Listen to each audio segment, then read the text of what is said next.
This is 2OF Entertainment. Welcome to the Lost Dollar Business Club, where we talk about business, and not just business. We talk about what makes businesses go up and what makes businesses go down. If you're interested in businesses, this is where it is. We talk about the global economy. We talk about global politics. We talk about everything and anything business related that affects your life on a global scale as well as a local scale. And don't miss after the show, Lost and Found.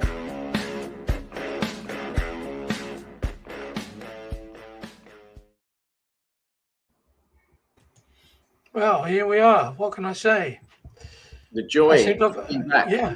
Yeah. I've enjoyed pushing all the wrong buttons today, it would seem, but there you go. It's always tough to get tech when we're all in our 90s or something like that. First off, anybody that's back on from last week, some really good conversations with Tom, and we have another guest this week. So welcome back to the Lost Dollar Business Club. And Nick was away last week. He was busy doing stuff, which we'll let him explain. But just today, very briefly, we're going to be talking about winning in business and lost in life. And, I've spoken to a lot of guys in the past who I call it a successful but unfulfilled. And that unfulfillment might mean in your marriage or your fitness or your health or family time or something else. So we've got a lot to talk about that today. But Nick, welcome back, brother. What was going on with you last week? Tell us. Thank you very much. Well, I was fighting the bureaucracy of home affairs, so applying for a new passport. So that was interesting. And this last week was a combination of another 6-week wait, where you have to wait for your documents. You've got to apply for them, and luckily they've got an online portal, so I'm really, really thankful for that. You don't have to go multiple times, but you've got to go in to get your ugly mug taken and fingerprints done. And so I've applied for that. So hopefully do some traveling in the next couple of years. So where's the top 3 places to travel, Nick? Or if the people don't know, where are you based now and where do you want to go to? Currently in Johannesburg. So businesses all in South Africa. Joburg is normally the place for business. So all the major businesses have all got their head offices here. And I travel to Cape Town. So I've kind of got two bases. Cape Town's the other base, and spend some time over there. But from a business and expansion point of view, we're looking a lot to the US at the moment, and then in Europe, mainly Amsterdam, where old Dave is sitting. So that's kind of where we're seeing the expansion at the moment, and particularly in the creative and digital sides of spaces. But we're also finding the fact that you've got to be in front of clients. Everybody thinks they're a digital marketer. Everybody thinks they can do creative. And you've got to be in front of clients to be able to show them what they do, and the fact that you're not, just another bot, Yeah. Which is what we create. So. As you say that, I have a friend who works with companies on, let's say, differentiation, which I think is important in especially in crowded markets. But definitely. I have this thing now of I bet there's so many people that position themselves as experts to get clients, and then they just get ChatGPT to do it all, or AI. Yeah. Whereas if you're in front of someone, you can't sit there and be like, "Oh, just check this and type." It's going to quickly, exactly. And just quickly, where in the US? Because to state the obvious, very different places, very different. Texas to as one kind of end of the spectrum, we're very different to other places. So anywhere specific in the US? Yeah, so we've actually registered our LLC in Texas. We've done a little bit of a little bit of research with regards to where, from a tax perspective and things like that. So Texas seemed to be quite a good one, and some of the large clients that we deal with are based in Texas. Clients, we've got a couple of clients in Michigan as well. So it's a little bit of, it kind of seemed to be the median one to go for, and the best tax wise, and also close to clients.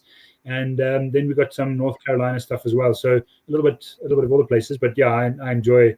I'm super keen to go. So exciting. It's interesting with the US. Next week we will have a chap on. We're going to talk all about crypto next week. And obviously in the US, Donald Trump has a huge bearing on what's happening in crypto at the moment, because him launching his own kind of, call it meme coins. And obviously for the US or any government, if they want to pass random legislation that makes it better or worse for crypto, they can just do it generally at the drop of a hat, if that makes sense. So be very interesting next week to talk about crypto. And David, have you traveled to US? I've been to New York, I've been to Miami, I've been to Ohio for the World Championships, San Francisco, San Diego. I've done a real kind of mixture of it. What about yourself? Yeah, I've been a few times. Yeah, did a few computer shows. Yeah, mostly in Las Vegas. I had a client, or I had a supplier in Minneapolis, so I used to fly to Minneapolis, and then from Minneapolis, I used to go on a gambling flight into Las Vegas and get there 2 or 3 days before the show started, so I could get a gambling holiday at the casinos, which was a lot cheaper than going at the same times that the shows were on.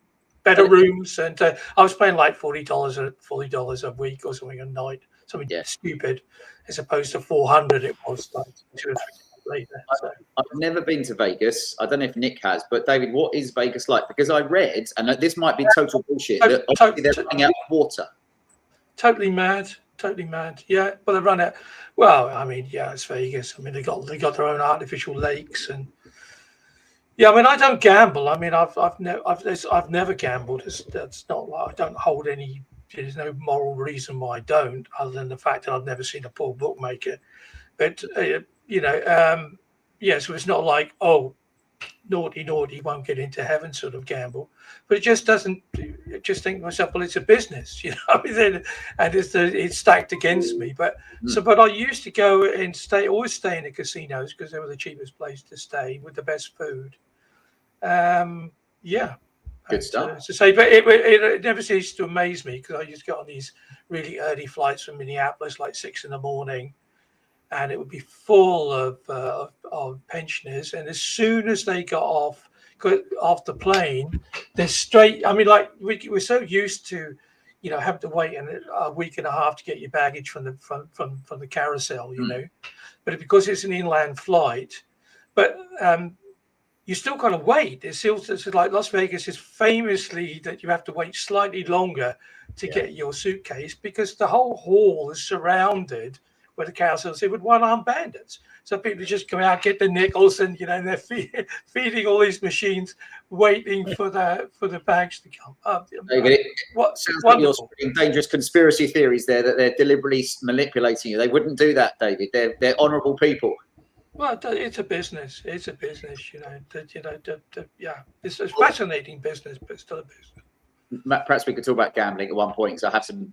I've never gambled, but I have some interesting stories of friends who've lost their fucking shirt on gambling and realised when it's too late that, you know, it's too late. If that makes sense. Fast women and slow cars, and that's what it's fast women and slow horses. I think wasn't it? I think it was it George Best, the famous Playboy footballer, that said, you know, I spent millions on women and champagne, and the rest I've wasted. Yeah. So that was a great one. But well, let's bring Alan in, who's our guest. I'll introduce him once we brought him in. So let's press the button. Okay. And bring him in. Let's bring in Alan. As if by magic. Yeah. Alan, welcome to the Lost Dollar Business Club. And for people that don't know, we've known each other for a while. You primarily work with, I would say now, middle-aged women, helping them with relationships, and you've written some great books, etc. And the reason I thought it would be interesting to talk to you is, number one, you've had a portfolio career, which I think when I say portfolio, I mean you haven't just done one career. You've very, very good brain with engineering and stuff like that. And also your kind of pivot to being the love engineer and podcasting and everything. But also today we're talking about winning in business and lost in life. And I think from a lot of men I've spoke to over the years, it's easy to have done loads and loads of business stuff, which is great, but to the detriment of relationships and what's going on that side. So tell us, like in a nutshell, of like you know, where you live, what you do, and what's going on in your life.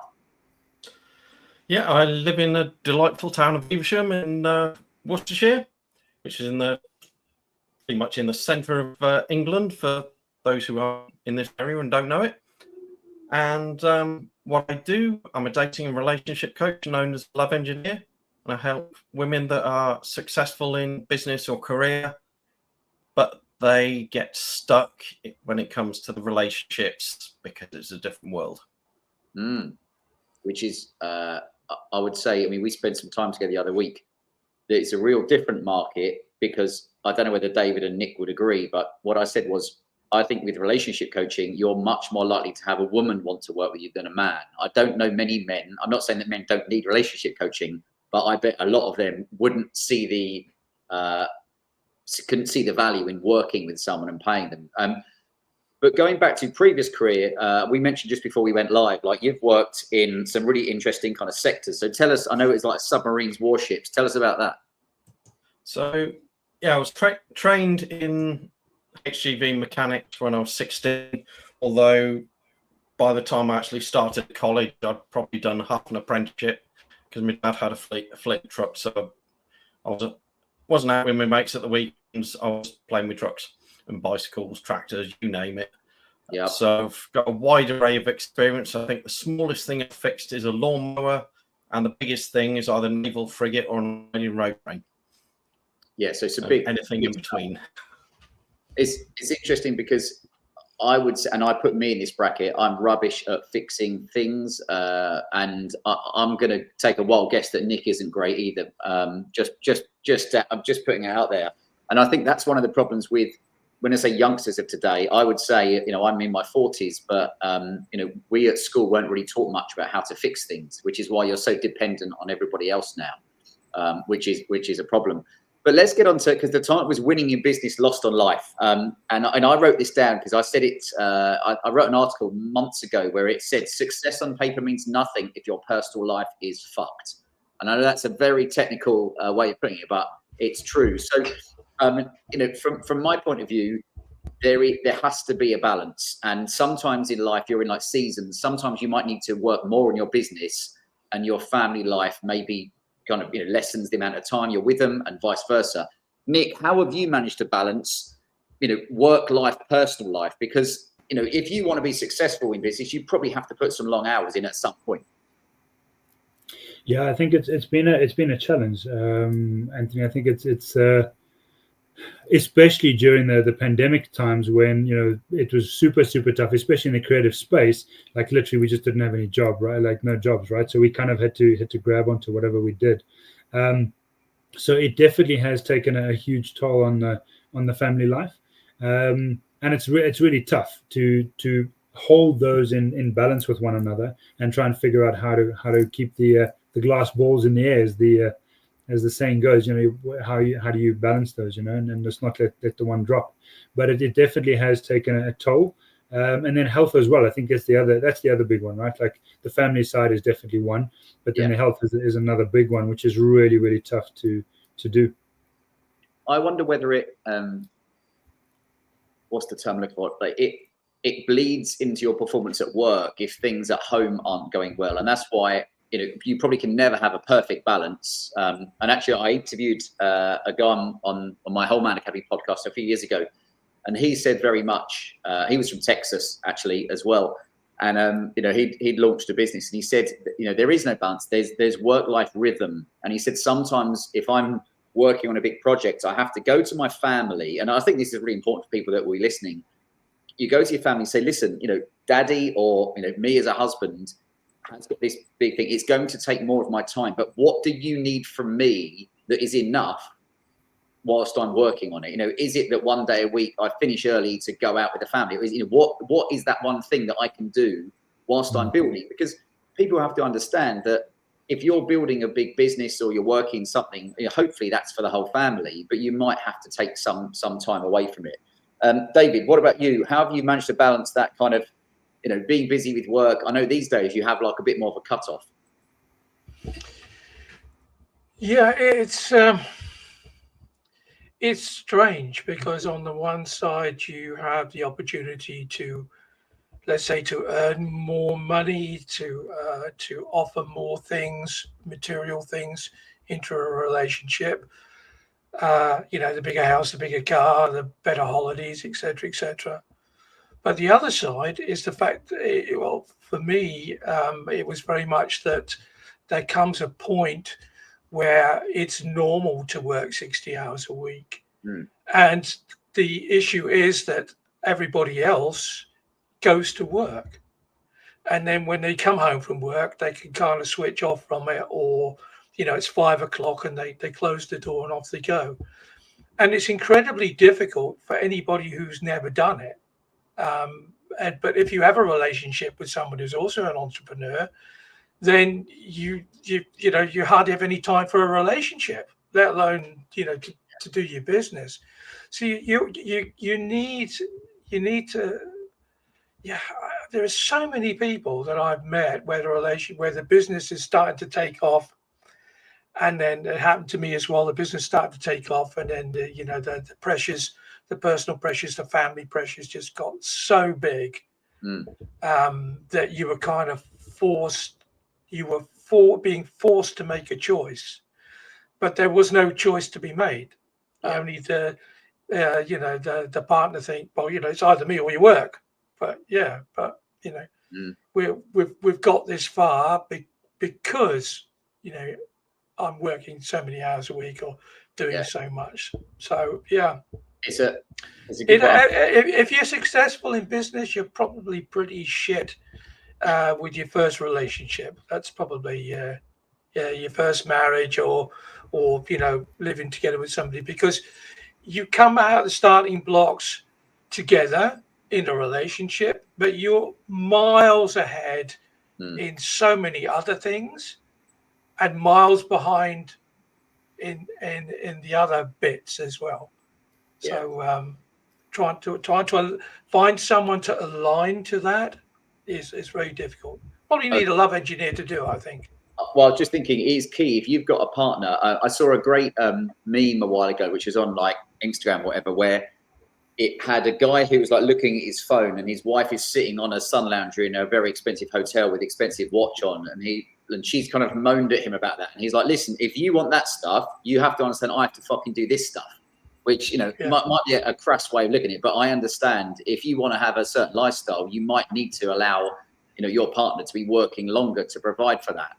Alan, what would your advice be to, because primarily men, I would say this, in relationships, we're never going to understand women anyway.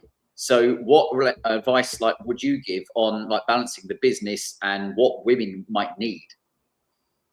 Well, the first that have come up while you guys have been talking is, firstly, let me ask you a question. When you go for a walk, which is more important, the left leg or the right leg? Because you got the relationship or family leg and you've got your business leg. They are both important. Trouble is, if you don't lift one off the ground ever, you don't go anywhere. If you don't put any on the ground, then you just fall over. And something else that comes up for me is something I was told years ago, and that is everyone treats life like a barbecue, especially men, because they have their business sausage, they have the family sausage, the children's sausage, the social sausage. But reality is, it's more like a stew. And if one of those sausages is off, they all taste off. It's a good point. And that's where I know we talked the other, was it a week or two ago, about juggling. And the sad thing is, I have seen men who have built a really good business or a career in a job, and they've let their marriage go to shit. And then they will end up paying for that further down the line because, and for me, I've got an article that I'm writing at the moment about it, but one of the hardest things for me is men that have got a career or a business and their wife ends up leaving them and she takes the kids. Because then you don't get to see your kids, and you'll look around and think, was that really worth it? Nick, thoughts on that? Yeah, I think it's quite an interesting one there, Anthony. I think because the point you made a little bit earlier is it's about the conscious intention of, Ellen, just to your point, when you pick up the one leg, pick it up and put it down consciously, and then pick up the other one and put it down consciously, and kind of, as you said, that rhythm. And I think that example is definitely one that is really, really useful in going to the family and saying, hey, listen, I've got this. There's a project that's coming up. There's going to be a sort of a more intense period where I need to work. The challenge is, and it speaks to a little bit about the entrepreneur side and that sort of drive within us to deliver. And Dave touched on it, is that, it starts becoming a little bit like a snowball that's come off a mountain, right? Like it starts really small, but as it gets bigger, it just gets worse. And so the challenge is, that one project then becomes one plus another one plus another one. It's like, okay, but hang on, when is the family going to get your time? And it really is, and it's so easy as an entrepreneur to say, oh, but yeah, just hire someone to fill the space. And it's like, yeah, but we don't have the money just yet, or whatever that might look like. But it does take a lot of conscious effort to ensure the fact that there's conscious attention across the board. And that works for business as well, right? Because applying yourself in business consciously, both from a strategic point of view as well as how the business is growing, can then help with the life. And I think Alan, you touched on it quite clearly. There's the fact that you have to, however you apply your attention, will affect everything. Because if you apply it badly in business and you just focus everything onto business, the business will succeed. Well, mostly will hopefully succeed based on the fact that you're applying so much attention and pressure there. But if you had to apply conscious attention and pressure there, and then consciously move the attention to the various parts of your life, it would be better. I think that talks to your point, Alan, is the more you apply the attention specifically, it'll be better. Yeah, very much so. I'll ask Alan a question, and Nick, and maybe not so much David, but my problem is, and again, I have 3 kids who are all under 8 and a partner, and we home educate them, all that stuff. But I cannot switch off from work, and that's not when I say that, I don't be like as if I'm like, oh no, I can't switch off. Like all the time, I'm always thinking of stuff and hooks for posts and people to interview and ideas for the network, which Alan is part of. And when I say that, like I people could say that's a bad thing, but I can't help myself. So when I'm with my kids, especially when they're younger, I'm with them, but sometimes I'm literally I'm off in another place because I'm thinking of something. I don't know if you have that as well, Nick or Alan. Yeah, switching off from the business that you've created yourself is about as easy as switching off being a parent. Yeah, they might grow up, they might leave home, but you're still their parent, and they're still going to be tugging on your heartstrings, and hopefully as they get older, a bit less on the purse string. But we will see. Nick, thoughts? I think, it's a tough one, but again, like Anthony, I think particularly for myself, like I try and switch off very specifically to actually take that time out, because I've been through a couple of burnouts through my life, and I've really learned the fact that it just it doesn't work well for you. The body is this beautiful machine that just keeps going and going and going. And eventually it's like, look, you're not looking after me. I'm going to shut you down. I'm going to shut you down totally, hook, line, and sinker. You literally, and at that point in time, you literally you're forced to shut down. So I've been in that situation. And so my response to you is, yeah, I've experienced that, where you're literally just on all the time. The challenge is it just doesn't work. It doesn't work well for you, or at least didn't work well for me. And so I don't get it right all the time, but I try and take those moments definitely through the day to pause for a couple of seconds, breathe, actually put air in the body, and then consciously choose how I spend my time, meditating, going into sort of, strategic thinking for the next sort of couple of days. Like I really do try that, and that then just centers the mind away from this, what I call the monkey mind, just running around all the time. And it gives really good ideas, right? But it's a lot of energy. It saps a lot of energy. Before I ask David, Nick, what did burnout look like for you? And what I mean by that is, I remember reading, well, not even reading, I was speaking to someone that was linked with the former CEO of Lloyds Bank, which is UK's biggest bank. I think they've got about 66,000 staff, which I find an interesting number, but that's another rabbit hole to go down. But I remember with him, he basically had worked, and someone came into his office, and he was literally kind of frozen, and had just, his body just said stop, and pretty much obviously had to have support and help, and was off for a while and came back. But what did that look like for you? Because burnout for different people can feel and look different, if that makes sense. Yeah, 100%. So I think one of the big ones in my life was I actually got blood poisoning. And there was no specific reason why it happened. And I think that the body just literally shut down. So I literally had blood poisoning. It was probably about a month or so. I was literally sort of in bed, not being able to do anything. And that's because I drove the body so hard. And for my not learning my lessons, probably about 7 or 8 years later, ended up with sort of, reflux and shoulder pain, which is all kind of connected, in hospital for that as well. And I sort of similar sort of thing where I ended up on the couch. I literally just couldn't move it at a point in time. So, and it's because the body is just like, look, you've abused me enough now. I'm done. I'm out. And it literally forces you to shut down totally. So it's been through a couple of those, and I now start to recognize the overwhelm, because the body and the mind are great. They just work straight through overwhelming feelings. And as men, I love what you're doing, Anthony, because as men, it's kind of like, big cowboys don't cry.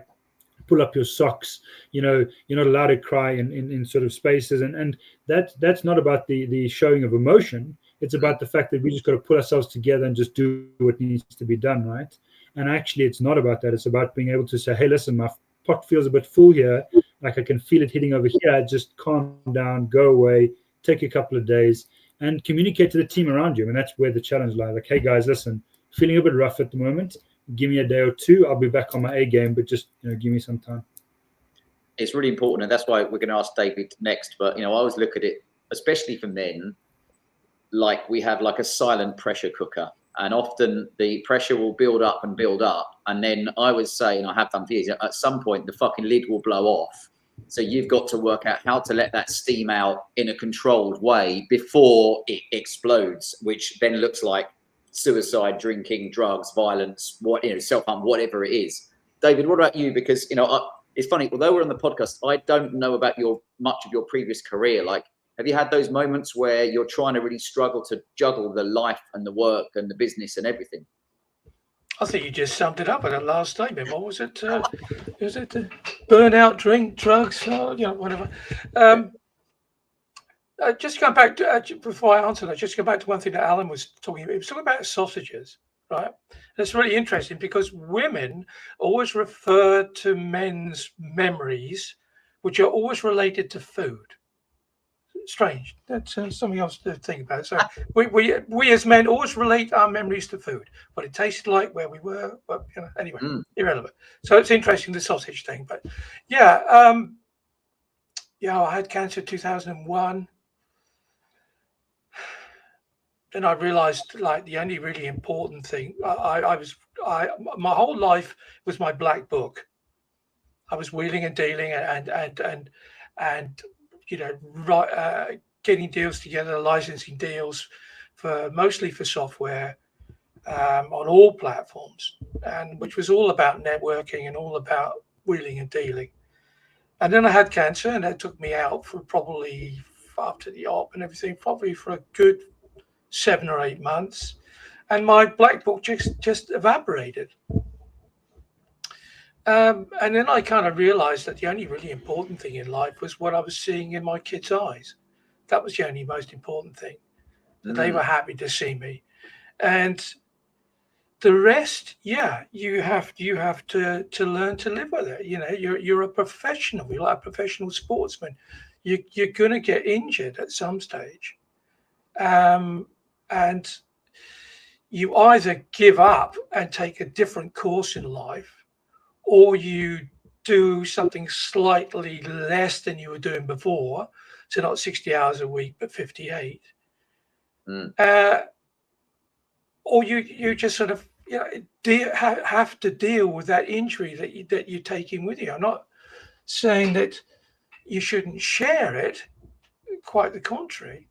But I've said on many occasions, that the best therapist I ever had, there's the mirror in my bathroom in the morning, because that's the only one that answers the questions. And it's really difficult, simply because you're doing something that you really love, that gives you great joy, but is incredibly selfish, and it makes you selfish. It makes you time selfish.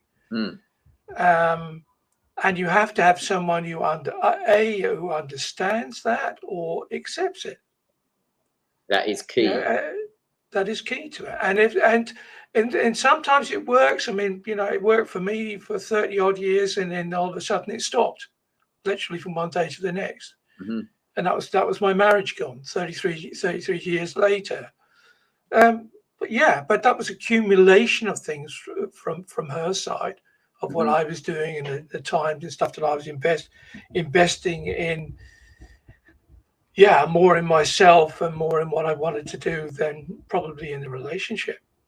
It's a really interesting, you say about when you're working and then relationships obviously get affected. And again, I saw that a lot in the city where I understood some guys were not just working long hours, but you had to take clients out as well. So even for me and some of the guys I work with, you'd work all week from 6:45 in the morning, which meant you were leaving the house at 5:45-ish in the morning. Yeah, stupid o'clock in the morning. 3 o'clock in the morning, and obviously most of the time it'd be fucking dark anyway. And you'd get home no earlier than 6 to 6:30. But 1 or 2 nights a week you might have to go out with clients, and then some weekends you'd go to Amsterdam, Ibiza, skiing, which again all sounded great, but they're not your. I mean, some of them were my friends, but you might just be fucking knackered that weekend, and you want to see your partner or your kids, but you're going to go away, and you'll fly back on Sunday night and literally go to bed and get up and go back to 6:45, starting again the next morning. Yeah, but why were you doing that then? Because on the Wednesday you had enough money to buy another Audi, or or a Ferrari or whatever you wanted. I mean, it's all money driven, isn't it? That sort of stuff. It was so you could give the government more money, so they could spunk on unnecessary things. To be honest. Yeah, I mean, I had a real issue with that. I had that as well when I was working for someone, just work, and I thought, well, this is crazy. If I'm going to burn myself out, at least I'm going to do it for myself. Because it didn't seem to make sense. Giving some of it to other people. Alan, how about you? Because I know it's, again, you've worked in kind of physical jobs. And I know we were at you were at one of my events a few weeks ago where your friend Andy, who works on the submarines, but said obviously that's a very physical job. And he's getting a bit older and said like he doesn't want to have to keep doing that, fairly strong physical job for a while. Yeah, when I was younger, I remember being told a statement where if you want to know what life's going to be like in 5-10 years time, see what the people who've been doing what you're doing 5-10 years longer than you have. I thought, nah, that's silly. Then I went to work the following week and thought, he's been here 10 years longer. He's been here 20 years longer. They're all bloody miserable. And the bodies are all broken. I thought, I don't want to be that. I don't know what the answer is yet. I've got a few years to find out, but if I said relationship coaching would be the answer, I'd be wondering what they were smoking. But certainly the toll on your body doing physical stuff for 40 to 60 hours a week, every week, is mad. And then if you're doing what I was doing as well, where you spend somewhere between 10 and 25 grand in tools and equipment to make somebody else money, it makes even more sense. Yeah. And you know what? So Alan is, I can't remember. Have you met James Fagan? I can't remember because I've run so many events. I forget which men have met. But there's a guy in my network, in the membership, that Alan's in as well. He's a prime example of this, and I've been working with him because he is a luxury kitchen fitter, and therefore commands a very decent fee every day. But of course, it is hard physical labor, and of course, you can't work from home. You have to be traveling to different sites. And this is a good reminder. He's working on a project which is external to this, which would give him a much better life, I would say, and more freedom. But it's involving a lot of monetary input from him. So he's working on this project to make as much money as possible to pour into the other one. But he is basically working 6 to 7 days a week, has to drive maybe 2 hours to get to where he needs to go to do it, and 2 hours home. And he's getting home at 9 or 10 at night and then getting back up at 4 in the morning to go back again. And my concern and my problem there was, I was like, you won't be able to sustain this for too long. And you're fit and strong, and therefore your body will do a lot more than it probably should. And then one day your body will go, like Nick said, it will just pull the pin, and then you'll be fucked because you won't be able to do any work for a while and you have no money coming in. So go on, David, thoughts? Yeah, well, that's the thing, isn't it? I mean, it's great. But I mean, it's like all of these things. If you're working so many hours a week, and then you've got, 2 or 3 hours each end traveling time on it, that's what eats you up, because they're the quiet moments where you're on your own in the van or in the car or on your luxury yacht or wherever you are, but you're still alone. Yeah. And then and you're away from your family, and you're away from life as such. And then straight back out and doing it all again. No break. Yeah, but, just think it's a balance, isn't it? I mean, there's so many sort of funny stories about money. I mean, that was Spike Milligan who famously said, money doesn't make you happy, but it makes being miserable a lot easier. And we're obsessed with it. But the older I get, the more that I realize that it's not money that I should be cherishing, but time. Yeah. Because that's what I still don't have. Yeah. It's experience. The older you get, the louder that clock ticks.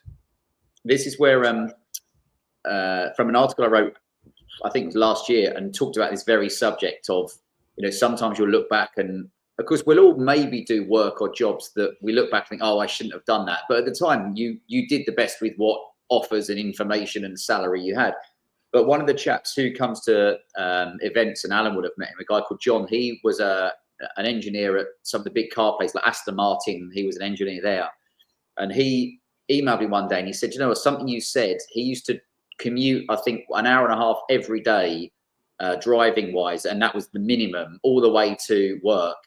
And then I think sometimes he might stay out of a night because it was easier. And you end up coming home and realizing one day that you've missed, you'd end up sleeping in the car at service stations because you were so tired. Yeah. You'd miss kids' birthdays. You'd miss this or that. And he said, you look back and think, was it all worth it?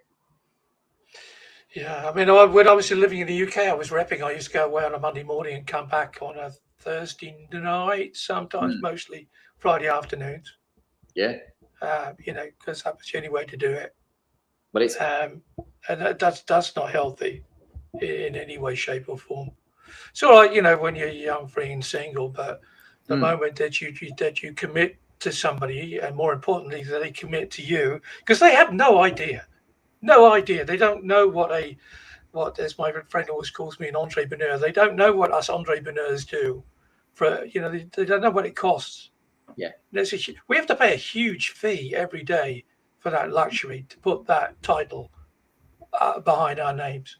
This is why it comes back to many years ago. And I'm now friends with him. I used to listen to a podcast, and he used to speak about the importance of designing your ideal life. And he said, maybe you'll never get to live your ideal life, if that makes sense. But at least if you've analysed, said, do I want to work for someone else? Do I want to have to travel 2 hours a day? Do I want to have to fucking ask permission for time off? All those different things. And that's why I was encouraged, guys, to say, listen, even if someone's listening to this and they're like, I'm stuck in a situation where I'm working my bollocks off and I'm working long hours and stuff, the first key is awareness. Because if you don't even look at where you are in life, then you'll just keep doing it. But if you're aware of something needs to change, at least start with that and then have a conversation with someone. And one thing, Nick might find this as well, I've found with different guys that I speak to that are entrepreneurs, they'll say it's hard to speak to people that have got jobs because they don't understand. Nick, they don't, Anthony. They don't. Sorry, they don't understand. If it's like if you've never ridden a horse and all people are giving you all horsey stories, Like, yeah. Nick, Well, who do you talk to, Nick? Like, if you've got stuff going on, because it's also hard if you own or run a company, because you can't necessarily speak to people in a business sense lower than you in the hierarchy, because they're looking at you thinking you're supposed to have your shit together. Yeah. It's really interesting, Anthony. I've got two questions for you. So within the team, I try and keep sort of like the senior management team, and we've tried to go against that idea of cowboys don't cry, we're not allowed to. So we really do share a large portion of what's going on in the life, because I also believe the fact that no matter what's going on in your personal life, it's going to affect your business life. What's happening in business is going to happen in personal. And Alan was talking about that, the stew where everything's combined. And so the space to be able to talk about that needs to be there. And so we really do cultivate that as much as what we can within the space that, the time that's allotted. And I try and spend time with the team, certainly senior management, just to actually go to their houses or whatever, where you can actually get, when you look at entrepreneurship and certainly in business, it's not, we're talking about it. How does the person affect the family, or how's it affected by the family? People don't realize how much, even with normal jobs, not just entrepreneurs, is the fact that the family supports the business. The family supports that person in the business. So technically the family is supporting the business. And often business owners don't realize that, and they haven't even cognized the fact that, hang on, every time that you're expecting that person to be at work early, every time you're expecting, or the client is expecting, whatever that might be, and they are adhering to that, you're affecting someone else on the end. That child is having less time with that person. That spouse is having less time with that person. And so, often I'll go to the family and thank the family for their support of the business, because that's actually where, that it has a knock-on effect. And, what I actually wanted to ask is, Alan, on your experience, because Anthony was saying the fact that you particularly deal with women in your space, what does that look like when it comes to women in business? And there's two things that are really sort of burning questions for me. Number one is this, I'm not too sure how they pitch it. The women have had to almost fit into a male stereotype of what should be a successful person in business. So the only successful person we have is a male carbon copy, as it were. So my view is that they often try and fit into that, and that's a question what is your experience? And then secondly, are you seeing that women are starting to take more ownership of being a woman in business? And I've got, funny enough, I'm actually surrounded by mostly women, because they're so strong and so good at what they do, and I'm really crap at admin. They're really good at the fine details. How do you find that in your space? What is your experience? It's a good question. So, a bit of background first. Firstly, I'm not sure how aware you guys or the listeners are of all the talk about masculine and feminine energy these days. I know that masculine's got a lot of negative press, which it really doesn't deserve. But every single human being has both those energies within us. The traditional work environment is geared up for the masculine. So when they enter that world, if you like, become more masculine. And there's nothing wrong with that. However, if she wants to then go home and be in that nurturing, loving, feminine for her husband and the kids, unless she's taught that or shown how to do that, it becomes very, very difficult. And if she's also married to a masculine man, then you've got these two masculine energies, and they don't really gel together. It's a bit like two north poles on the magnet. They push each other away. Whereas if one or the other would flip around into the feminine, then they attract each other again. What happens a lot of the time is the men will flip around into their feminine, start saying, yes, dear, because they want her to be happy. But ultimately, deep inside, she needs him to be in that masculine so that she can feel safe, special, and seen to be in her own feminine energy. When that happens, then magic happens. Good answer. Yeah, you're talking my language, man. You're talking my language. I think it's really, really interesting to because I listen to women. I mean, like I said, I'm connected to a lot of women, but their struggles are they aren't seen in a male space, and so they're struggling, and I'm seeing they're struggling with this male, almost like And it's not even the people in the room. Like, they talk about, sitting in a boardroom and knocking up against the glass ceiling and knocking up against these preconceived ideas. And I don't doubt that they're there. So I'm not trying to say that they're not there.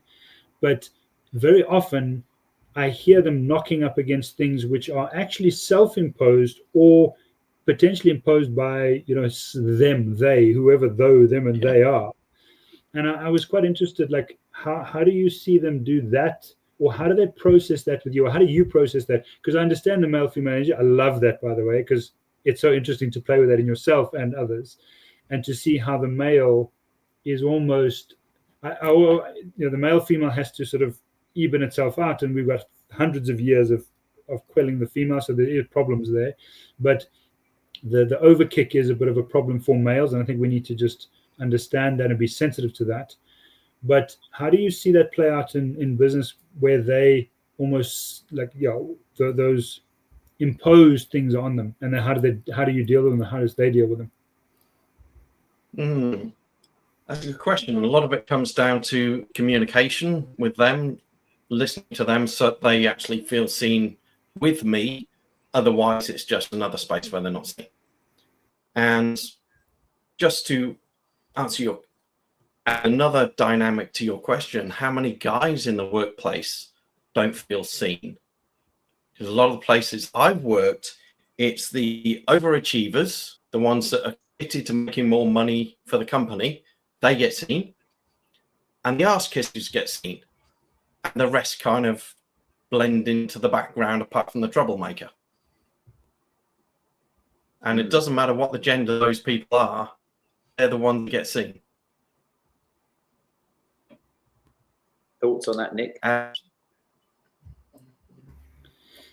Yeah, I'm fascinated on those, because I think there's so much, particularly working with with teams and that, like when it comes to the unconscious drivers, understanding unconscious drivers in the team as well as clients, and it's fascinating to watch that. And if you, again, I talk about being a conscious entrepreneur, man, it's tough, because talking to Dave and actually Anthony, the reason why my personal opinion and experience is that we drive so hard is because we're trying to fill a pot, we're trying to fill a hole, we're actually trying to repair, heal ourselves.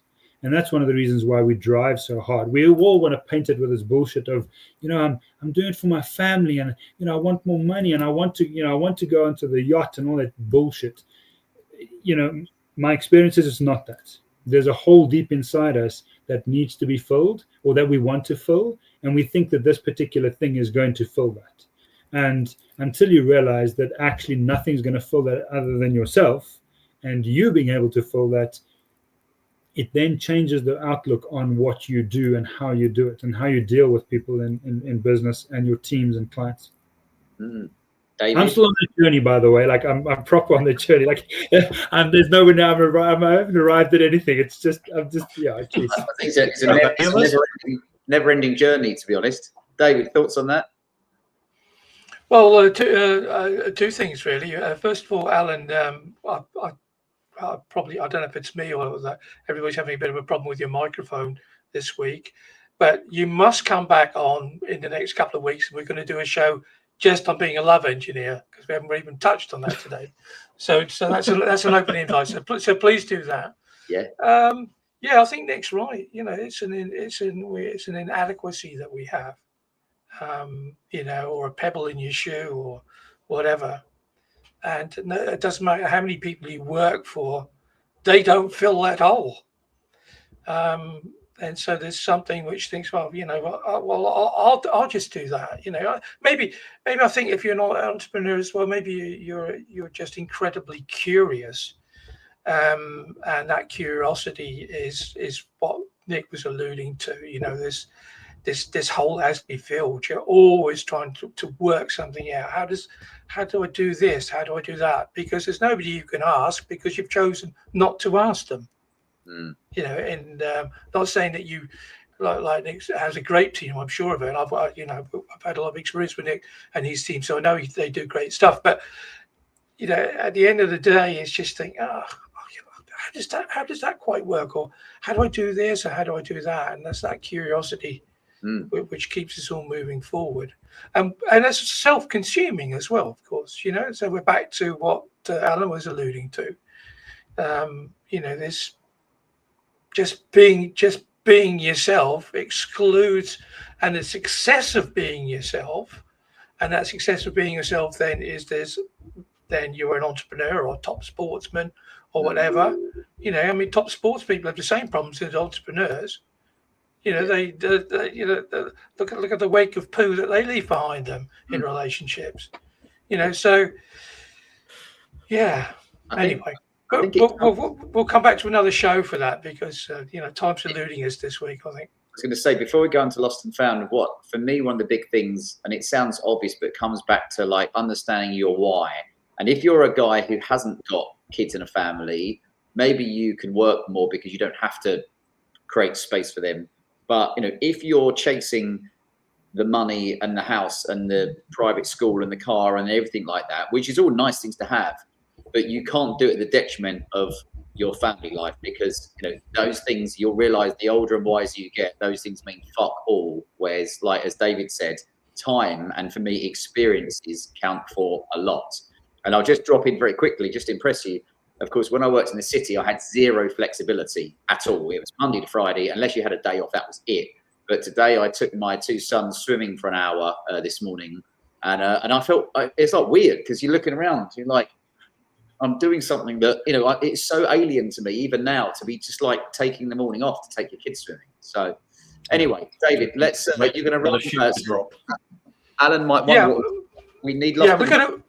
We're going to do two things. Before we do Lost and Found, we have a member. We're just going to run a very short little advert because we have somebody who's been on the channel a few times. We call her the Candle Lady, and her husband's sick at the moment. So we're just going to run a very quick campaign for her. There's like 30 seconds. So we just do that, and then we'll come back for it. We'll go straight into Lost and Found. So here we go. Hi, this is Stephen from 2OF Entertainment. And one of our family members, Michelle the Candle Lady's husband, is having a little problem. He has stage 2 cancer, and they've had a GoFundMe fund to help him pay his medical expenses. So we're asking you, fans of the 2OF Entertainment channel, if you can find $1 here or there to possibly give him a little bit of money for his stage 2 cancer and help him through it. And then thoughts and prayers are with him. And once again, thank you for being part of the 2OF family.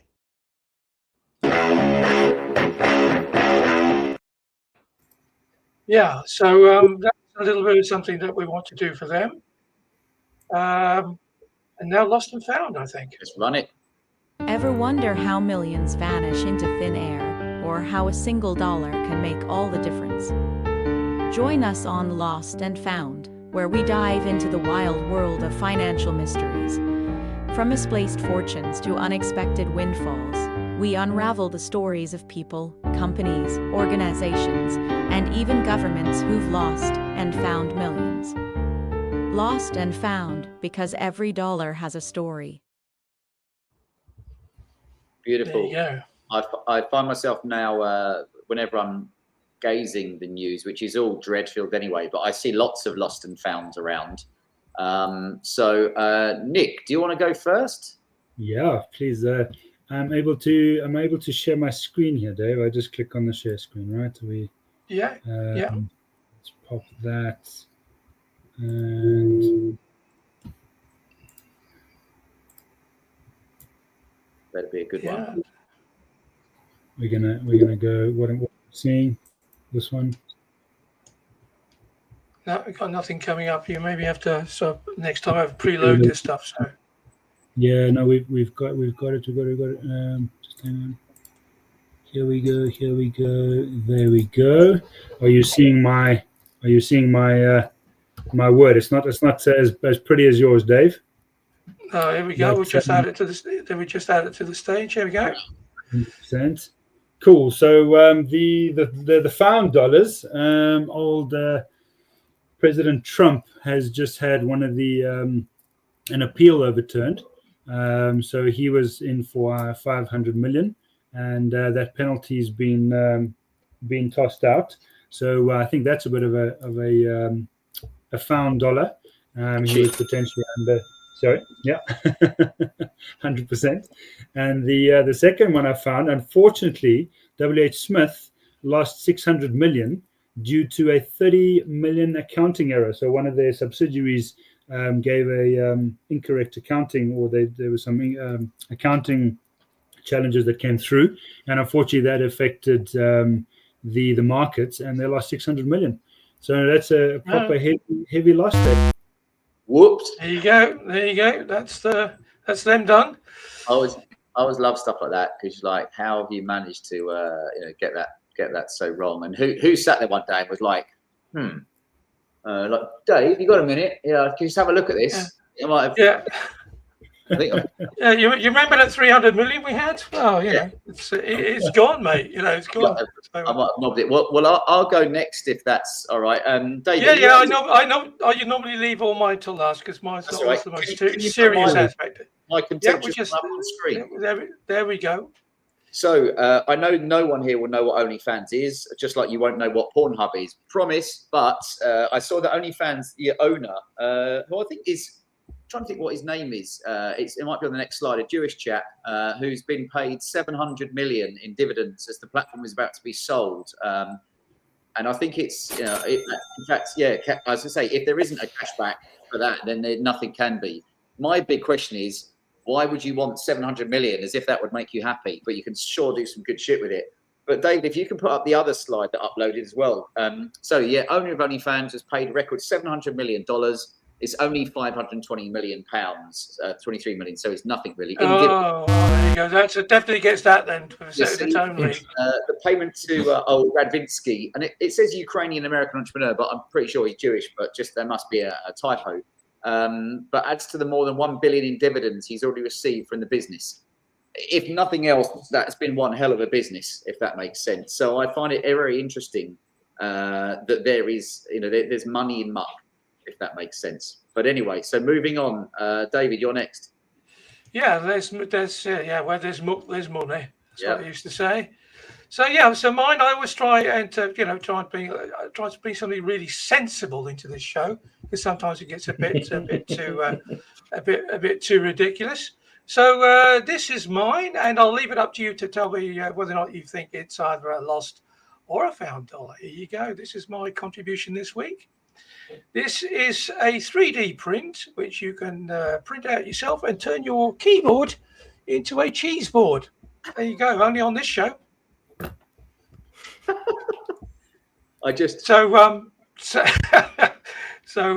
Done by a Dutch designer. Is it a found dollar or a lost dollar? You tell me. I think that's a found dollar. That would be the kind of thing when I worked in the city, when we'd like bored and want to spend money on unnecessary stuff, we would probably just ship something like that in. There you go. But you have to download this yourself, and then And if someone's listening, I think you're gonna give you a better view of that. There you go. Have a look at that. Look. No, but I think you're gonna be permanently hungry, right? So I think you're gonna literally reach for the cookies or the whatever's around you to eat. Because I mean, this is beautiful. Like, it makes me hungry already. It's not going to go well for me. I just hope that the creator of it has been inclusive by creating a dairy-free option. Because there'll be someone offended by it. Please. Yeah, I think what's interesting, of course, is you've got all these the entered keys and everything. They're all done in the shapes of little cheese knives and stuff like that.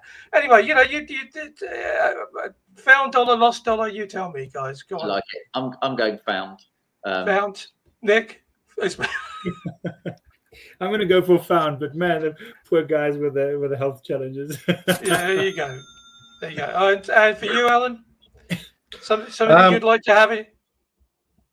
I'd probably give it a miss myself, partly because the other half has got dairy allergy. So. Okay, so let's.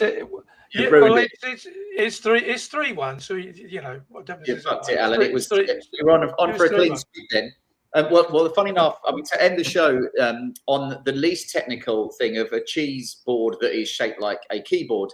Next week it will get quite a lot more technical, because we've talked about cryptocurrency, which and we're going to split that into 2 conversations, and I'm going to give you that, which is mainstream crypto and privacy coin crypto, because they are two very different beasts. And the chap coming on is UK based, but has some good thoughts on it. So, and I know crypto is like one of those things that it triggers some people, because even when I post about it on LinkedIn, I've had some people that act as if they know exactly what's going to happen to Bitcoin. And I'm like, you haven't got a fucking clue. So we shall see. It should be a good one for next week. It should be. And, on a romantic note, that's how Nick and I actually came to know each other. Right. Over a bromance over crypto. There you go.